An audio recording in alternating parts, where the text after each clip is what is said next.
জো আদাব, নমস্কার। পার্বত্য চট্টগ্রামের বন ও জলাশয় ও প্রাণবৈচিত্র্য নিয়ে সোশ্যাল মিডিয়াতে কিছু কথা বলার সিদ্ধান্ত নিলাম। কারণ এসব বিষয়ে আমি লেখালেখি করে থাকলেও তা ছড়িয়ে ছিটিয়ে এবং অনেক পাঠকের নাগালের বাইরে। আর এমনিতেও নতুন কিছু বইয়ের মাধ্যমে না পড়ে ভিজুয়াল ইমেজ ও কথার মাধ্যমে জানতে অনেকেই বেশি স্বস্তিবোধ করে থাকেন আজকাল, বিশেষ করে যুব সমাজ, যাদের মাধ্যমে সাধ্য হয়। তাই এ কথা বলা। তবে লেখালেখি যে ছেড়ে দিয়েছি তা মনে করবেন না। আসল কথায় আসি, তা হলো পার্বত্য চট্টগ্রামের নদী ছড়া, ঝিরি প্রভৃতির সংরক্ষণে যথাযথ পদক্ষেপ নেয়া রাষ্ট্রীয় কর্তৃপক্ষ এবং নাগরিক সমাজ উভয় দ্বারা। কারণ নাগরিক সমাজ অনেক প্রতিবেশমুখী পদক্ষেপ নিয়েও যদি অন্যদিকে রাষ্ট্রের একটি বৃহৎ তথাকথিত উন্নয়ন প্রকল্পের মাধ্যমে যথা সড়ক নির্মাণ, তা সব ভেস্তে যায়। কাজে উভয় দিকে আমাদের খেয়াল রাখতে হবে।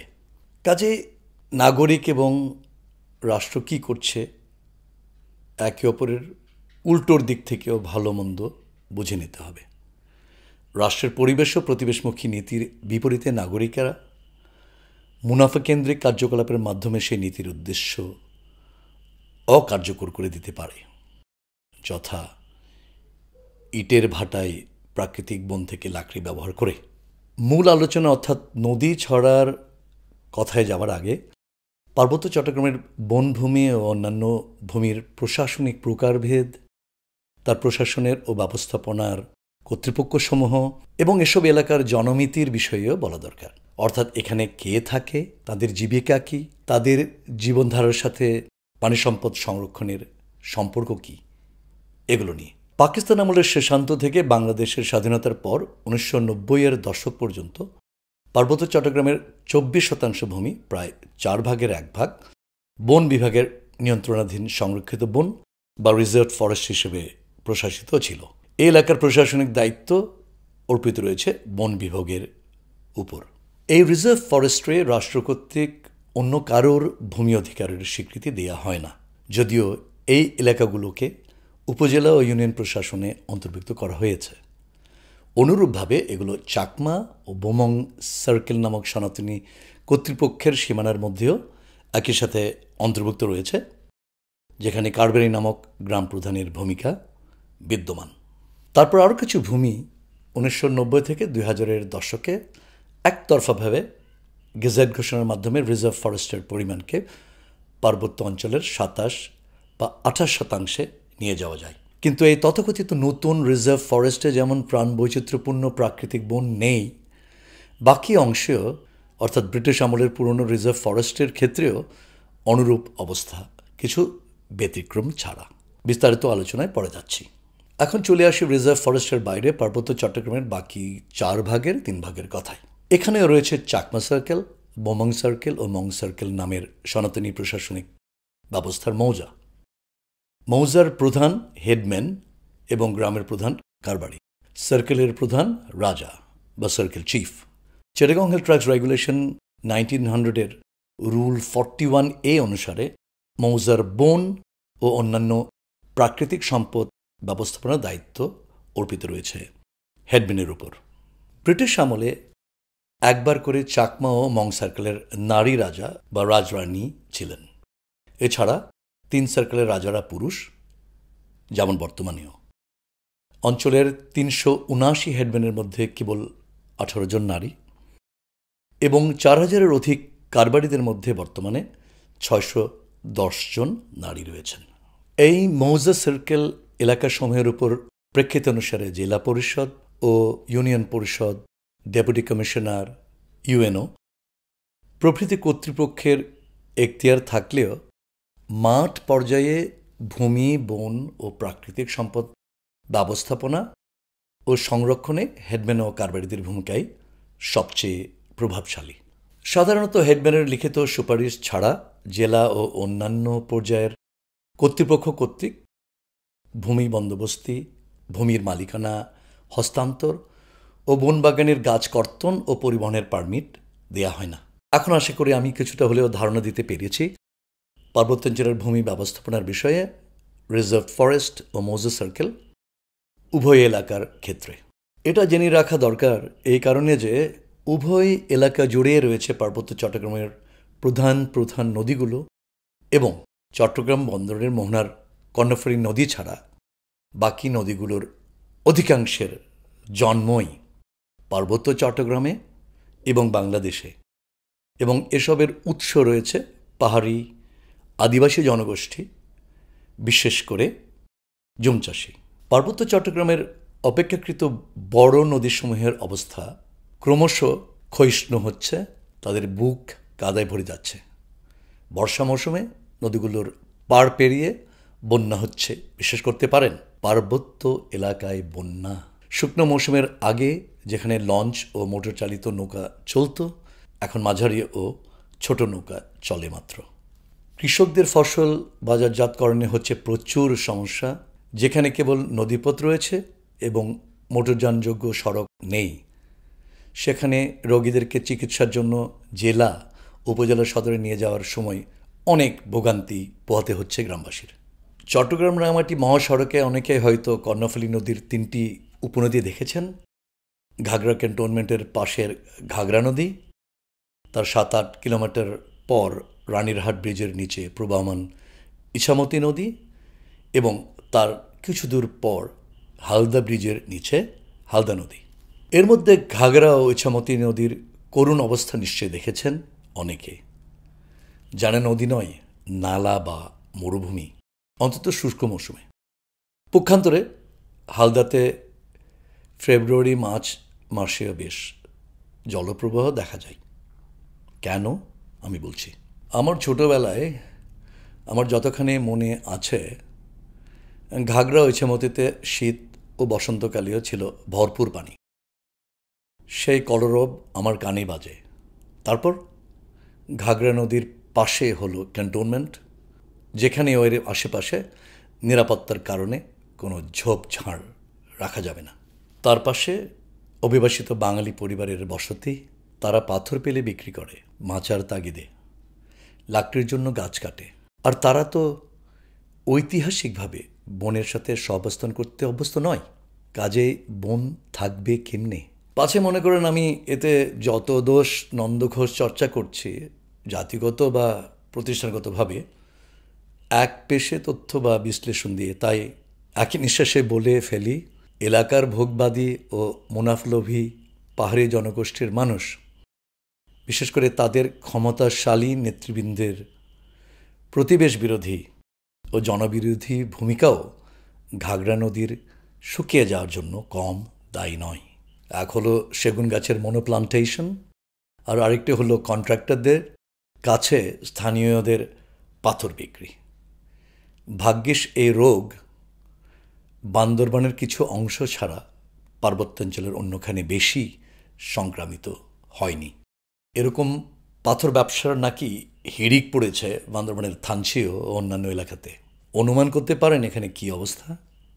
পানির সংকট, খাবার পানি, স্নানের পানি, পুজো অর্চনার পানি। বান্দরবানের পাথর উত্তোলনের অবস্থা রাঙামাটি ও খাগড়াছড়ি জেলার চেয়ে আরও অনেক বেশি প্রকট। কয়েক বছর আগে নদী ছড়া থেকে পাথর উত্তোলনের বিরুদ্ধে নিষেধাজ্ঞার আদেশ দিয়েছিল হাইকোর্ট, কিন্তু আদেশ খুব বেশি দূর এগিয়েছে কার্যকারিতার ক্ষেত্রে তা মনে হয় না স্থানীয়দের ভাষ্য অনুসারে। এই মামলায় আদিবাসীদের সংগঠন বাংলাদেশ আদিবাসী ফোরাম, ভূমি বিষয়ক NGO, association for land reform and development বা এএলআরডি সহ NGO Bangladesh environmental lawyers association বা বেলা বাদী ছিল। বেলার তৎকালীন নির্বাহী পরিচালক সৈয়দা রেজওয়ানা হাসান এখন পরিবেশ, বন ও জলবায়ু পরিবর্তন বিষয়ক উপদেষ্টা। আশা করি তিনি এক্ষেত্রে হস্তক্ষেপ করবেন। রাঙামাটি থেকে চট্টগ্রাম যাওয়ার সময় ঘাগড়ার পরে রানীরহাটের ইছামতি নদী, চাকমা রানী কালিন্দীর নামানুসারে এই বাজারের নাম রানীরহাট। সপ্তাহখানেক আগে এর পরিণতি দেখে মনে হলো ফ্যাক্টরি ড্রেন। দেখেছেন রানীহাটের কাছে কতগুলো ইটের ভাটা, যেখানে আগে ছিল ধান জমি, হালকা ঝোপঝাড়, পুকুর ও ঝিরি। আর 1980-র দশকে এর কাছাকাছি উপজেলাগুলোতে সমতল থেকে অভিবাসী এনে সরকার বন নিধনে প্রত্যক্ষ ভূমিকা রেখেছে। এখানে কখনো তামাক চাষ, কখনো আনারসের ক্ষেত, কৃত্রিম সার এবং কীটনাশকের মহাসমারোহ, যার গুরুত্বপূর্ণ অংশ নদীতে চলে যায়। অভিবাসী ও স্থানীয়দের জমি নিয়ে দ্বন্দ্ব, অস্থিতিশীল পরিবেশ, জীববৈচিত্র্যপূর্ণ বনভূমিকে উদ্যান ও ক্ষেতে রূপান্তর করা হয়েছে। ইছামতির ভাটিতে ও মধ্যমভাগের উজানে উভয় স্থানে পানির সংকট, পরিবারের ব্যবহারের এবং ক্ষেত খামারে সেচের জন্য। এখন আমি হালদা নদীর কথায় আসি। ঘাগড়া ও ইছামতি নদীর তুলনায় এতে পানি রয়েছে। এর মূল কারণ হচ্ছে এর উজানে সত্তা ও ধুরুম নদীর উপত্যকায় রয়েছে বন নির্ভর পাহাড়ি জনগোষ্ঠী, যারা গাছ ও বাঁশ ঝাড় রাখে এবং জীবিকার জন্য বাঁশের চাষ করে। তারা পাথর বেচে না, তারা প্রতিবেশ বিরোধী তামাক ও আনারসের চাষ করে না।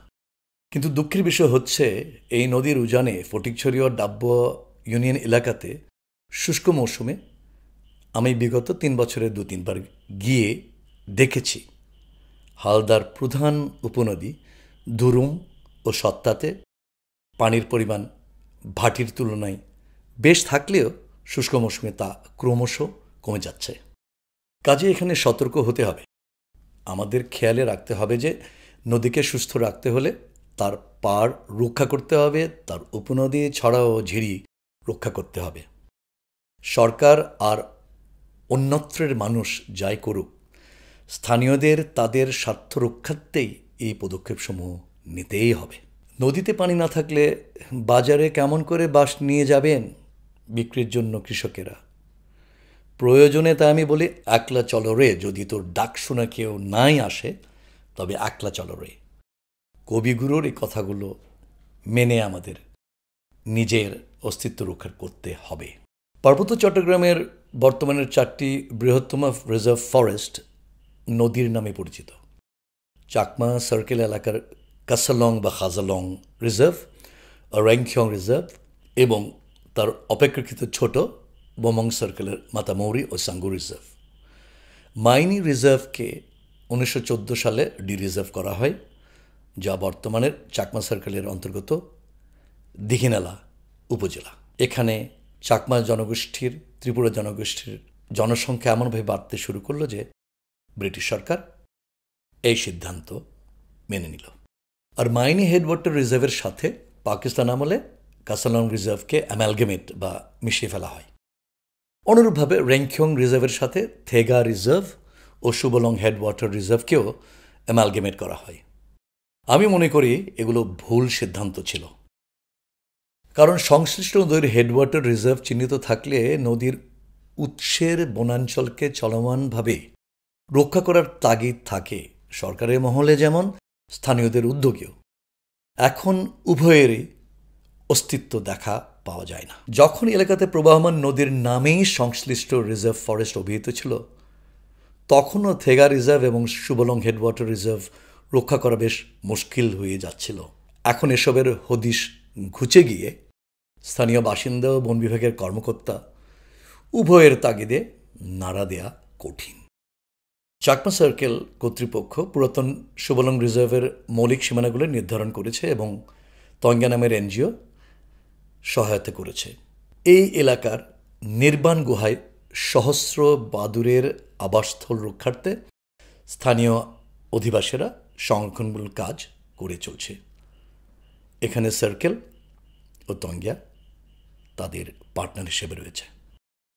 এইসব কাজ সম্প্রসারিত করে পুরাতন থেগা রিজার্ভ, মাইনি হেডওয়াটার রিজার্ভ এবং ইছামতি, হালদা, ধুরুম, সত্তা প্রভৃতি নদী ও ছড়ার হেডওয়াটার এলাকাতেও সংরক্ষণমূলক কাজে সহায়তা দেওয়ার আশা রাখি চাকমা সার্কেল থেকে, যদি যথাযথ মানব সম্পদ ও অন্যান্য সমর্থন যোগান আনতে পারে। আমার নেতৃত্বাধীন চাকমা সার্কেলের অন্তর্গত কাসালং রিজার্ভের উত্তরে পাবেন ভারতের ত্রিপুরা ও মিজোরাম প্রদেশের বন এলাকা এবং তাকে ঘেঁষে 2000 ফুট উচ্চতার সাজেক ভ্যালি, যার সাথে মিজোরাম এর সীমানা হচ্ছে আন্তর্জাতিক সাজেক নদী।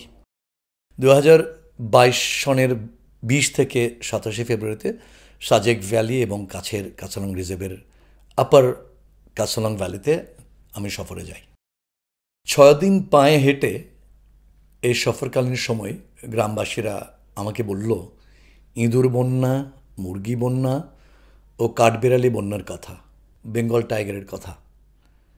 এই বছর জানে আমি ফাজারি বই সোয়ারি বই করছি যে জায়গাত কি হয় 11 বইয়া 100 বা 100 পরে সে যা আমি 2 ফাজারিও দান নবে তাই ব্যাপকভাবে কোনো কথা আমি আমার দুর্ভাগ্য খারাপ উন্দুর বইনিয়নে কুবাত পানি সম্বাদে আগে আমি আগে সময় এলা যেহেতু দুই কথা যে ফিয়ে সিউনে দিয়ে গাড়ি দান নিল আজিউনে নাবে সিউনে গামছাওয়ার ঘুরে হের পুরো বইনিও ইয়ে সকতা বইনিও ইয়ে সকতা বচন দানছি যে হামরে হামরে নিয়ে যান সৎ সকতা এইটো কয় বছর আগে এই বছর বর্তমানে বছর এই বছর হলে দে ইন্দুর বইনে বেজি ইন্দুর বইনে প্লাস হুরু কারণ আগে দিয়ে হলো দেশে কে নয় এলো এ বছর হলো দে যাকে ইয়ে দুলো বাজ মিনিয়ে বাজ আর প্লাস ইয়ে পারু বাজ যাকে ফাউলে ধরে শুরু করছি ওগুলো দে বানা হুরু আর ইন্দুর এখনো এ বছর হলো দে আমি জুম করি হে জুমো দানুনে হলো দে আমি হাবি নফির বেগবাগ হাবি নফির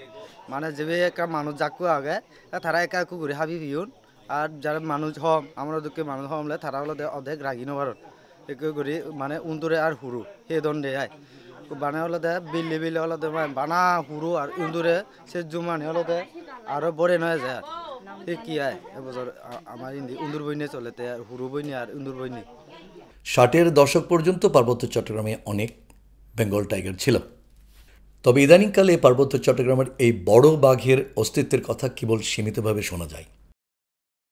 এক মহিলার বাঘকে সচক্ষে দেখেও বাঘের গর্জন শুনে নাকি ভয়ে গায়ে জ্বর চলে এসেছিল। Jumotun eta fotanot lapiong e bakku. Ese bako dara akora video yu. Hal marata indi ya fotanon di azongor mui the jata indi tun. Esi ot gaji kwa ga se gachutun. Hal marata mora digine maui bakku. E mo ne mui ko bachuri bai ni ai meladu. Ese bachuri wo meladi ne the jara chommi bakku. Esi tunduri elungi ade. Bak guri hoka fudulu ngi ho no ngai gora de chongo borat pocungi di. Fidu yonge. Hani dali di beyi. Bakoi turaboi do. Bor bakke ituraboi di au. Sidiri ya rangu cerong.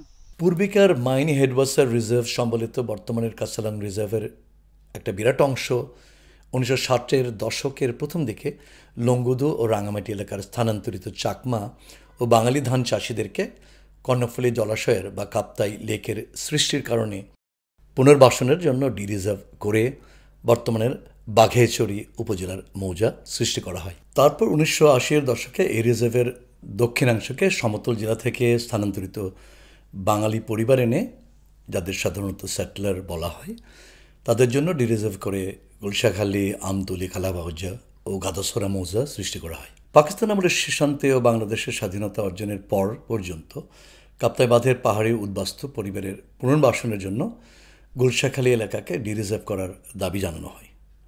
Deputy কমিশনারের কার্যালয় থেকে ভূমি survey করা হয় রিজার্ভের জন্য। অন্তিমে reserve করা হয়, তবে পাহাড়ি উদ্বাস্তুদের জন্য নয়, সমতল জেলা থেকে আগত বাঙালি পরিবারসমূহের জন্য। এলাকায় ভূমির দ্বন্দ্ব এখনও নিরসনবিহীনভাবে রয়েছে। 5-7 বছর আগে কাজালং নদীর পূর্ব প্রান্তে বিদেশি কিছু দাতা সংস্থার কর্মকর্তা সহ সফর গিয়ে দেখলাম যে এক বাঙালি ব্যক্তি কয়েকটি কাটা বাঁশ নিয়ে চলে যাচ্ছেন। স্থানীয় পাহাড়িদের জিজ্ঞেস করলে তারা বলল এটা গ্রামবাসী দ্বারা রক্ষিত মৌজা বন বা ভিলেজ কমন ফরেস্ট বা ভিসিএফ থেকে আনা হচ্ছে, তবে তারা বাধা প্রদান করবেন না এই কারণে যে এটা সাম্প্রদায়িক দাঙ্গায় রূপ নিতে পারে। 1970-এর দশকে এশিয়ান ডেভেলপমেন্ট ব্যাংকের পৃষ্ঠপোষকতায় প্রণীত ফরেস্ট্রি মাস্টার প্ল্যানের সুপারিশ অনুযায়ী বাগাইহাটে ডিপো করা হয় এবং দীঘিনালার সাথে সড়কে সংযুক্ত করা হয়, যাতে প্রাকৃতিক বনের ক্লিয়ার ফেল করা কাঠগুলো এফআইডিসি এর পেপার মিলে নিয়ে যাওয়া যায়। একই সুপারিশমালা অনুসরণ করে মাতামুহুরি আর সাঙ্গু রিজার্ভের কাঠ আহরণের জন্য আলেখ্যদংকে রাষ্ট্রীয় মহাসড়কের সাথে সংযুক্ত করা হয়। কি জঘন্য আত্মঘাতী সিদ্ধান্ত সরকারের। কাসলং রিজার্ভের কাহিনী এখানেই শেষ নয়। এখন রেংখিং ও অন্যান্য বড় রিজার্ভগুলোর কথাই যাচ্ছে। কাসলং রিজার্ভের পর রেংখিং রিজার্ভ পার্বত্য চট্টগ্রামের সর্ববৃহৎ রিজার্ভ। এই রিজার্ভ ফরেস্টের উত্তর পূর্বাংশে থেগা নদী হচ্ছে ভারতের মিজোরাম ও বাংলাদেশের চাকমা সার্কেলের আন্তর্জাতিক সীমানা। এই রেংখিং রিজার্ভের পূর্বাংশে পর্বতশৃঙ্গে রয়েছে মিজোরামের সীমানা এবং দক্ষিণে বার্মার চীন স্টেটের সীমানা। এর কিছু উত্তরে এই রিজার্ভের বুক চিরে নিরাপত্তা বাহিনী সড়ক নির্মাণ করেছে এবং এই কাজ চলমান রয়েছে। এই সড়ক নির্মাণে নদী ছড়া ঝেড়ি পাহাড় কোনো কিছুর তোয়াক্কা না করে যন্ত্রচালিত যানের বিরামহীন অপারেশন। এর কিছু দক্ষিণে পর্বত এলাকাতে কিছু বনের আচ্ছাদন রয়েছে, যার কেন্দ্রস্থলে জন্ম রেংখিং নদীর, ভারত বাংলা বার্মার ত্রিসীমানার কাছে। এই পর্বত এলাকায় রয়েছে ত্রিপুরা, ম্রো, খুমি প্রভৃতি জাতির বাস, তঞ্চঙ্গা সহ। রেংখিং নদীর উপত্যকার জনগোষ্ঠীদের জীবিকার সংগ্রামে সরকার পৃষ্ঠপোষকতা না করলে রেংখিং নদীর ধারণ ক্ষমতা কমে যাবে। এমনিতেই শুকনো মৌসুমে রেংখিং ভ্যালির ভাটিতে ইউএনও সাহেব রাঙামাটি থেকে উপজেলার সদরে যাওয়ার সময় কিছুটা পায়ে হেঁটে যেতে বাধ্য হন রেংখিং নদীর শুকানোর কারণে। তাতে অন্যান্য জনমানুষের ভোগান্তির কথা অনুমান করতে পারেন। রেংখিং রিজার্ভ নিয়ে কথা বলতে গেলে আরও অনেক সময় লাগবে, তবে আরও কিছু কথা না বলে পারছি না। 1960 ও 70-এর দশকে তঞ্চঙ্গা, ত্রিপুরা, মারমা, ম্রো প্রভৃতি জাতি দ্বারা অধ্যুষিত রেংখিং রিজার্ভে অগ্নি সংযোগ সহ বন বিভাগ ও সরকারি নিরাপত্তা বাহিনীর নিপীড়ন সহ্য করতে হয় স্থানীয়দের। জানুয়ারি 1971-এ ইস্ট পাকিস্তান রাইফেলসের সদস্যরা বর্তমানের ফারোয়া ইউনিয়নের বাসিন্দাদেরকে জোরপূর্বক উৎখাত করে। তৎকালীন কেন্দ্রীয় ও প্রাদেশিক আইনসভার নির্বাচিত প্রতিনিধি রাজা ত্রিদিব রায় ও মানবেন্দ্র নারায়ণ লারমার প্রতিবাদ ও অন্যান্য হস্তক্ষেপের মুখে কিছুটা লাঘব হয় এই জুলুমের। তাদের সাথে ছিলেন তৎকালীন বিভাগীয় পরিষদের চিরঞ্জীব রায় ও জেলা পরিষদের তিলকচন্দ্র চাকমা। ফরওয়া ও বর্থলি ইউনিয়নের বাসিন্দাগণ আজ অবধি তাদের ভূমি অধিকারের স্বীকৃতি পায়নি, কারণ এটা ব্রিটিশ সরকার কর্তৃক ঘোষিত রেংখিং রিজার্ভ ফরেস্টের আওতাধীন। পার্বত্য চট্টগ্রাম রেগুলেশন 1900 বা 1900 regulation of Chittagong hill tracts এর বিধানকে লঙ্ঘন করে রেংখিং রিজার্ভ ঘোষণার সময় বলা হয় নো রাইটস রিজার্ভড। প্রশ্ন করতে পারেন, এই বনের মাটি, পানি, প্রাণী, উদ্ভিদ কি ব্রিটিশরা এনেছিল ব্রিটেন থেকে? স্থানীয়দের অধিকার থাকবে না কেন? রেংখিং রিজার্ভ এলাকার অধীনে বর্থলি ইউনিয়নে ভোটাধিকার দেয়া হয় কেবল 2015 সনে। এই বর্থলি ইউনিয়নের পূর্ব প্রান্তে, অর্থাৎ রেংখিং রিজার্ভ ফরেস্টের দক্ষিণের পূর্ব দিকে আন্তর্জাতিক সীমান্ত ঘেঁষে রয়েছে পর্বতশৃঙ্গ ও তার পাদদেশে বাংলাদেশের সর্ববৃহৎ, সবচেয়ে গভীর ও সর্বোচ্চ ভূমিতে অবস্থিত ন্যাচুরাল লেক, যার নাম রেংখিং কাই। এসবের রক্ষার্থে রাষ্ট্রযন্ত্রের ও স্থানীয় জনগণের সম্মিলিত প্রয়াস দরকার। আমি পায়ে হেঁটে একটানা 5 থেকে 7 দিনের সফরে 2 বার গিয়েছিলাম। অত্যন্ত মনোরম এই হ্রদটির কিছু উপরে রয়েছে জলপ্রপাত ও ঝর্ণা সম্বলিত রেংখিং নদী। উভয় স্থান বর্ণনাতীতভাবে আকর্ষণীয়। কেএনএফ নামক সশস্ত্র দলের সাথে সরকারি নিরাপত্তা বাহিনীর সংঘর্ষের ফলে এলাকাবাসী প্রয়োজন মতোভাবে খাবার সামগ্রী কিনতে পারে না বাজার থেকে। কারবাড়ি নামক গ্রাম প্রধানের সুপারিশক্রমে নিকটস্থ ক্যাম্প কমান্ডারের লিখিত অনুমতি পত্র লাগে চাল, তেল ইত্যাদি কিনতে হলে। সাঙ্গু ও মাতামুহুরি রিজার্ভ আমার নেতৃত্বাধীন চাকমা সার্কেল এলাকার বাইরে বোমং সার্কেলে অবস্থিত। এই দুটি রিজার্ভই নদীর নামে নামকরণকৃত, সাঙ্গু ও মাতামুহুরি। এই নদী দুটির উৎসই এই দুটি রিজার্ভে। সাঙ্গু নদী বান্দরবান জেলা সদর পেরিয়ে সমুদ্রে যায়। এখানে বছর 2 আগে প্রবল বন্যা হয়, flash flood. Climate change, deforestation. আমার মতে কেবল পাশ্চাত্যের শিল্পোন্নত দেশসমূহকে ওজোন সংক্রান্ত সব দোষ না চাপিয়ে আমাদের জাতীয় ও আঞ্চলিক পর্যায়ের ত্রুটিগুলো খতিয়ে দেখা উচিত। তবে হ্যাঁ, ইকুয়াল বাট ডিফারেন্সিয়েটেড রেসপন্সিবিলিটিজের নীতির ভিত্তিতে শিল্পোন্নত দেশসমূহের দায়িত্ব নিশ্চয়ই মনে করিয়ে দিতে হবে। পার্বত্য চট্টগ্রামে বন সংরক্ষণের প্রকল্পে মার্কিন সরকার কিছু অনুদান দিত ইদানিংকালে, তবে ট্রাম্প সাহেব গদিতে বসার পর এ সহায়তা আর থাকবে বলে নির্ঘাত বলা যাচ্ছে না। ভাগ্যিস কানাডিয়ান সরকার এ খাতে কিছু সহায়তা দিচ্ছে, বাংলাদেশ সরকার এবং জাতিসংঘের উন্নয়ন সংস্থা ইউএনডিপিকে সঙ্গে নিয়ে। বছর দুয়েক আগে মেশিন চালিত হ্যান্ডসো নিয়ে সাঙ্গু রিজার্ভে অবৈধভাবে গাছ কাটার জন্য 1000 জন কাঠুরিয়ার প্রবেশের খবর পেয়ে আমরা স্মারকলিপি ও সোশ্যাল মিডিয়ার মাধ্যমে এই নৈরাজ্যের কথা জনসমক্ষে তুলে ধরেছিলাম, বিশেষ করে বিপনেট ও পার্বত্য চট্টগ্রাম নাগরিক কমিটির মাধ্যমে বা CHTCC এর মাধ্যমে। বিপনেট হচ্ছে জীববৈচিত্র্য ও জলবায়ু পরিবর্তন সংক্রান্ত আদিবাসীদের জাতীয় পর্যায়ের নেটওয়ার্ক, যার প্রতিষ্ঠাতা সভাপতি আমি, এবং আমরা আন্তর্জাতিক ক্লাইমেট চেঞ্জ কনফারেন্সেও অংশগ্রহণ করে থাকি। CHTCC বা পার্বত্য চট্টগ্রাম নাগরিক কমিটি হচ্ছে বিশিষ্ট সমাজসেবী ও সাবেক স্থানীয় সরকার পরিষদের চেয়ারম্যান রাঙামাটি থেকে গৌতম দিয়ানের নেতৃত্বাধীন পার্বত্যাঞ্চলের একটি নাগরিক সমাজের সংগঠন। কাঠুরিয়াদের কথায় ফিরলাম। প্রথমে বন বিভাগ নিশ্চুপ, পরে তদন্ত দল পাঠায়। কিছুটা রেহাই পাওয়া গেল এই বন লুটের, কিন্তু বন বিভাগও এখানে নিরাপত্তা বাহিনীর সহায়তা ছাড়া খুব কিছু করতে পারে না, কারণ পার্বত্য চট্টগ্রামে নিরাপত্তার কারণে আমাদের প্রশাসনিক অনেক রেওয়াজ বদলে গেছে। অতএব সাঙ্গু ও মাতামুরি রিজার্ভের বন নিধনের উপাখ্যানের অন্ত টানা যায়নি এখনো। আবার কাসালং রিজার্ভ ও তার সংলগ্ন সাজেক এলাকার কথায় ফিরে যাচ্ছি। সমুদ্রপৃষ্ঠ থেকে আনুমানিক 2000 ফিট উঁচুতে অবস্থিত চাকমা সার্কেলের 6টি মৌজা এবং তার পশ্চিমে ও দক্ষিণে রয়েছে কাসালং রিজার্ভ ফরেস্ট। রিজার্ভের মধ্যে রয়েছে কাজলং বা কাসলং নদী ও তার উপনদীসমূহের উপত্যকা। এই নিয়েই গঠিত সাজেক ইউনিয়ন, যা সমতলের অনেক জেলার চেয়েও আয়তনে বড়।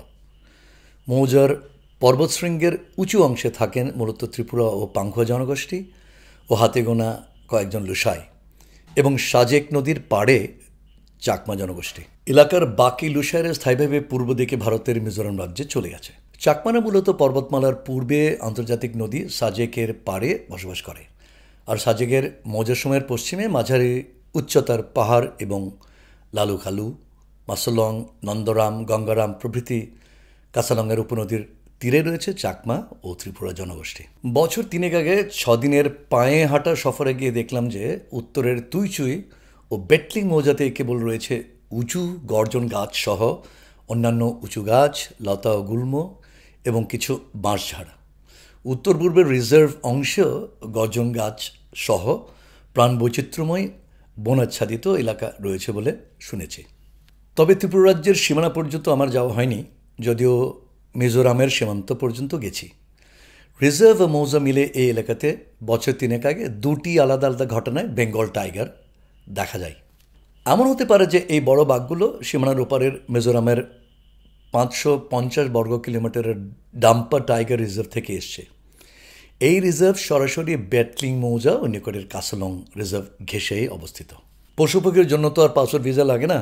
মিজোরামের পর্যটকদের উদ্দেশ্য করে ওয়েবসাইটে বলা ও লেখা রয়েছে, Thorang Tlang wild life sanctuary is widely known for migration of wild elephants from Bangladesh.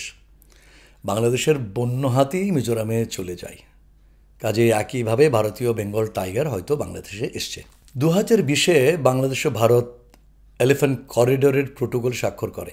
Bengal টাইগারের বেলায়ও অনুরূপ পদক্ষেপ নেওয়া যায়, কিন্তু স্থানীয় কর্তৃপক্ষ, কারবারিয়া হেডম্যান সার্কেল প্রধান সহ স্থানীয় জনগোষ্ঠীকে বাদ রেখে মন্ত্রণালয় পর্যায়ে এসব চুক্তির স্বাক্ষর, মনিটরিং প্রভৃতি যদি সীমিত থাকে, তাহলে বাস্তবায়নে ঘাটতি থাকবেই। সেগুলো দূর করা দরকার। আচ্ছা, এখন আবার ফিরে যাই ফেব্রুয়ারি 2022-এ সাজেক সফরের কথায়। আধ ঘন্টা ধরে তুইচুই ও বেটলিং মৌজার সীমানার ছায়াময় মেঠো পথে হেঁটে শরীরের ঘাম শুকিয়ে গেল। শুনলাম পাখির কলরব, দেখলাম নানান পশু পাখির অবস্থানের চিহ্ন। ট্যুরিজম সাজেকের লঙ্কর থেকে পরিকল্পিত সড়ক নির্মিত হলে ধরে নেন যে নির্ঘাত এই বৃক্ষাচ্ছাদিত প্রাণ বৈচিত্র্যের মহাসমারোহের মৃত্যু হবেই, হতে অনিবার্য। সফরের পঞ্চম দিনে বেঙ্গল টাইগার দর্শনের দ্বিতীয় স্থান লালু নদীর পাড়ে ও পরে কালু নদীর ভাটিতে, কোনো সময় হেঁটে ও কোনো সময় ছোট নৌকাতে চড়ে নন্দরাম মাসলংয়ের দিকে চললাম। এখানে নিচুভূমির জলনিমজ্জিত ধান চাষের রেওয়াজ কম, তবে কাছের গঙ্গারাম উপত্যকাতে নদী তীরবর্তী এলাকায় ভেজা ধান চাষ বেশ চলে। সাজেক ভ্যালির অন্যান্য এলাকাতে হয় সনাতনী জুম চাষ। সনাতনী বলছি এই অর্থে যে পার্বত্যাঞ্চলের অন্যান্য এলাকাতে যেমন টঙ্গা নামক অ্যাগ্রো ফরেস্ট্রির কায়দায় পাহাড়ি ধান চাষের সাথে বিক্রির জন্য আদা, হলুদ, ফলমূল, সেগুন, গামার প্রভৃতি চাষের মিশ্রণের রেওয়াজ এখানে নেই। এখানে কেবল পরিবারের চাহিদা মেটানোর জন্য স্থানীয় প্রজাতির ধান ও শাকসবজির চাষ। জুম চাষের ক্ষেত্রে দুই ধরনের ভূমি দেখলাম। কিছু জুম ভূমি হচ্ছে মূলত বাঁশঝাড় দ্বারা আচ্ছাদিত।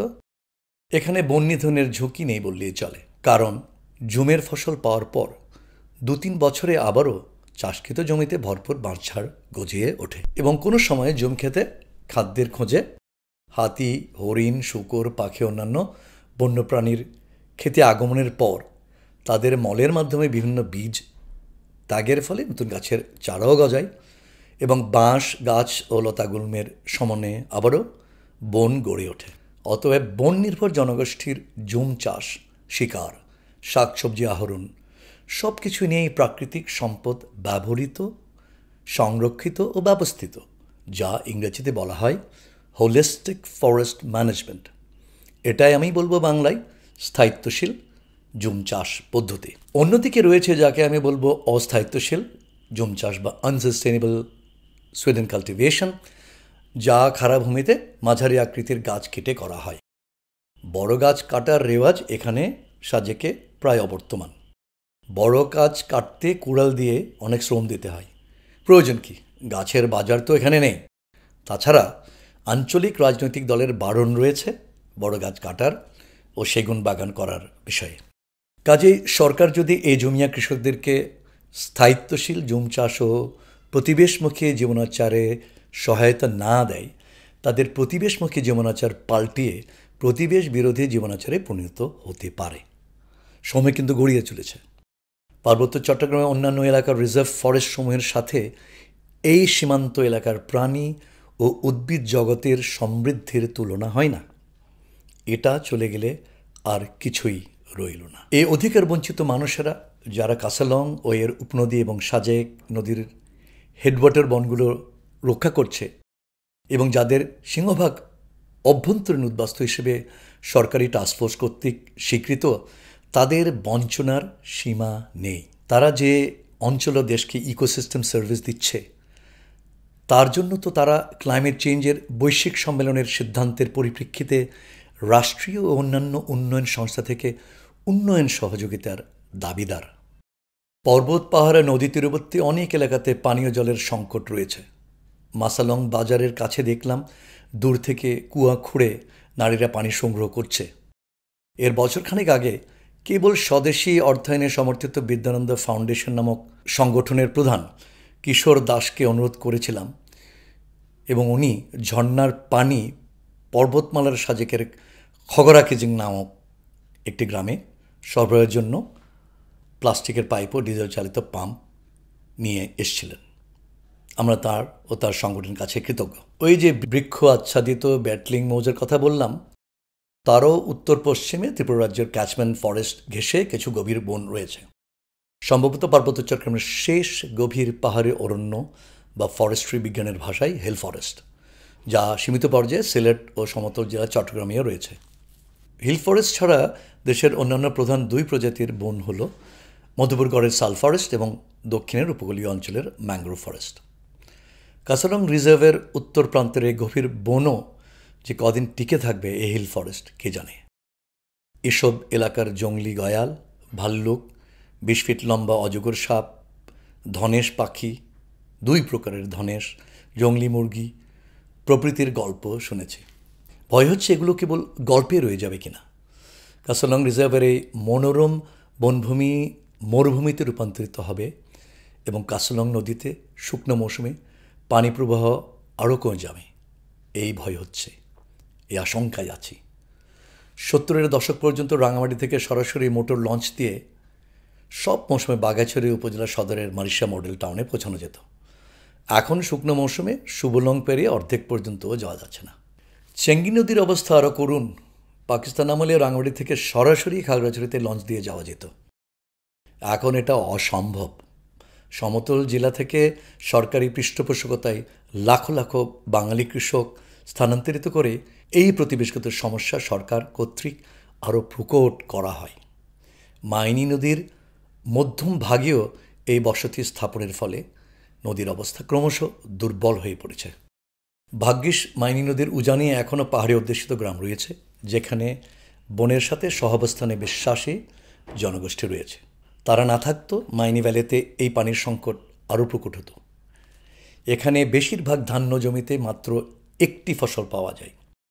তে ফসলা তো দূরে থাক, এই জমিকে দোফসলা করার পরিকল্পনাও ভেস্তে যাবে নদীতে পর্যাপ্ত পানি না থাকলে। সাঙ্গু ও মাতমোহরী নদীর অবস্থা আরও করুণ। সাঙ্গু রিজার্ভের একেবারের সীমান্তবর্তী দক্ষিণাংশ ছাড়া। কাজে এখন সরকার ও জনগণ, পাহাড়ি ও বাঙালি সবাই যদি বুঝতে না পারি যে উইন উইন সিচুয়েশন সৃষ্টি করতে হবে এবং পার্বত্য নদীর পানি সংরক্ষণে সিনার্জেটিক রিলেশনশিপ নিয়ে আসতে হবে, তা না হলে পরে সকলের ভুগতে হবে বাংলাদেশ রাষ্ট্র সহ। আর এই পানি সম্পদের সংকটের সাথে জড়িত রয়েছে মৃত্তিকা সম্পদ এবং জীববৈচিত্র্য ও উদ্ভিদ বৈচিত্র্য, তাও ভুললে চলবে না। ইন্দো বার্মা মেগা বায়োডাইভার্সিটি হটস্পটের অন্যতম ছিল পার্বত্য চট্টগ্রাম। গন্ডার ও কুমির আর নেই। বাংলাদেশের হাতি ক্রমশ চলে যাচ্ছে মিজোরামে, এটা বাংলাদেশের জন্য কলঙ্কজনক। হাতি চলে যাচ্ছে, এখানে আলাপ করছি না, তবে পাহাড়ি মানুষও চলে গেছে দেশ ত্যাগ করে। সান্ত্বনার ব্যাপারটা শুধু এইটুকু যে পার্বত্য চট্টগ্রামের অধিকাংশ নদী ও উপনদীর উৎপত্তিস্থলে এবং উজানের অধিকাংশে এখনও পাহাড়িদের বসবাস, বিশেষ করে বার্মা ও ভারতের সীমান্তে, যে এলাকাগুলো আমাদের দেশের পানি সম্পদ, উদ্ভিদ সম্পদ, প্রাণী সম্পদ, মৃত্তিকা সম্পদ প্রভৃতির রক্ষার ক্ষেত্রে অত্যন্ত স্ট্র্যাটেজিক। কয়েক মাস আগে ঢাকাতে বর্তমানের পরিবেশ, বন ও জলবায়ু পরিবর্তন বিষয়ক উপদেষ্টা মহোদয়ের সাথে আজকের বিষয় নিয়ে কিছুটা আলোচনা করেছিলাম। আলোচনার অংশগ্রহণকারীদের মধ্যে অন্যতম ছিলেন বিপনেটের সমতল ও পার্বত্যাঞ্চলের অন্যান্য আদিবাসী নেতৃবৃন্দ। বিগত সরকারের একই মন্ত্রণালয়ের স্থায়ী সংসদীয় কমিটির সভাপতি ও সদস্য, মন্ত্রী, উপমন্ত্রী, সচিব এবং প্রধান বন সংরক্ষকের সাথে কমিটির আমন্ত্রণে বিপনেট থেকে জাতীয় সংসদ ভবনে আমরা আনুষ্ঠানিক বৈঠকে অংশগ্রহণ করেছিলাম। এতে আরও ছিলেন পার্বত্য চট্টগ্রাম বন ও ভূমি অধিকার সংরক্ষণ আন্দোলন ও পার্বত্য চট্টগ্রাম নাগরিক কমিটির কেন্দ্রীয় পর্যায়ের প্রধান গৌতম দেওয়ান। আমরা আদিবাসী নাগরিক সমাজের পক্ষে আমাদের বন্ধুত্ব ও সহযোগিতার হাত বাড়িয়ে দিয়ে বলেছি যে আমাদের সহযোগিতা ছাড়া সরকার কর্তৃক একা পার্বত্য চট্টগ্রামের বনজ ও জলজ সম্পদ রক্ষা সম্ভবপর নয়। আমাদের পাহাড়ি জনগোষ্ঠীর যে গভীর সনাতনী জ্ঞান ও স্থায়িত্বশীলভাবে বন ও অন্যান্য প্রাকৃতিক সম্পদ ব্যবস্থাপনার অভিজ্ঞতা রয়েছে, বিশেষ করে পরিবেশ রক্ষার ক্ষেত্রে, তা কাজে না লাগালে বন ও পানি সম্পদ রক্ষা অসম্ভব মর্মে আমাদের বক্তব্যে তুলে ধরেছিলাম। মৃত্তিকা সম্পদ সংরক্ষণের ক্ষেত্রে প্রথাগত বিশ্বাসের একটি নমুনা তুলে ধরছি। আগেকার দিনে চাকমা অন্যান্য পাহাড়ে জাতিসমূহ সকলে মাচাং ঘরে থাকতাম, তাতে পাহাড় কাটতে হতো না। 1800 শতকের আগে চাকমারা হাল চাষ করত না, কারণ মাটি কাটা ছিল পাপ। এটা আমি পেয়েছি জিওগ্রাফার বা ভূগোলবিদ প্রফেসর অমরেন্দ্র লাল খিসার মাস্টার্স থিসিস থেকে। আদিবাসী সান্তাল আর মান্দি বা গারোরাও মাটি কাটাকে আগেকার দিনে পাপ মনে করত। গারোদের ক্ষেত্রে এই বিষয়ে বাংলাদেশ আদিবাসী ফোরামের সঞ্জীব দ্রং আমার সামনে টেলিভিশনের টক শোতে এই কথা বলেছিল। সান্তালদের ক্ষেত্রে একাধিক সূত্রের প্রকাশনাতেও এই প্রাচীন বিশ্বাসের কথা আমি পড়েছি, কারণ পাহাড়ি অঞ্চলের ভঙ্গুর ঢালু জমিতে কোদাল বা লাঙ্গলের ছোঁয়া লাগলে ভূমিক্ষয় ও ভূমিধ্বস হয়। তেজ প্রতাপ নামক এক মৃত্তিকা বিশেষজ্ঞের মতে জুম চাষের উদ্ভাবন বা ইনোভেশন হচ্ছে ট্রপিক্যাল ও সাবট্রপিক্যাল বৃষ্টি ভেজা ঢালু পাহাড়ি জমির ভঙ্গুর মৃত্তিকা সংরক্ষণের জন্য an adaptation to the regards and constraints of fragile soil's on sloping lands. তবে পাহাড়িদের প্রতিবেশমুখী অনেক প্রথা এখনও বেঁচে রয়েছে, তবে আগের চেয়ে দুর্বলভাবে। নীতি নির্ধারণী মহলে পাহাড়িদের এইসব রীতিরেওয়াজের পুনরুদ্ধারের এবং সারা দেশের আদিবাসীদের সনাতনী জ্ঞান সবার মঙ্গলীয় কল্যাণে কাজে লাগানো দরকার।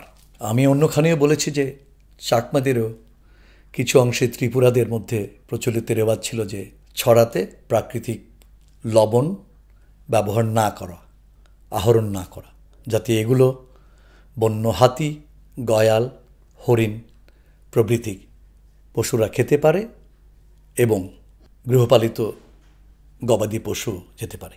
কিন্তু বাংলাদেশে এসব বিষয়ে তেমন জানাজানিও নেই, বোঝাপড়াও নেই।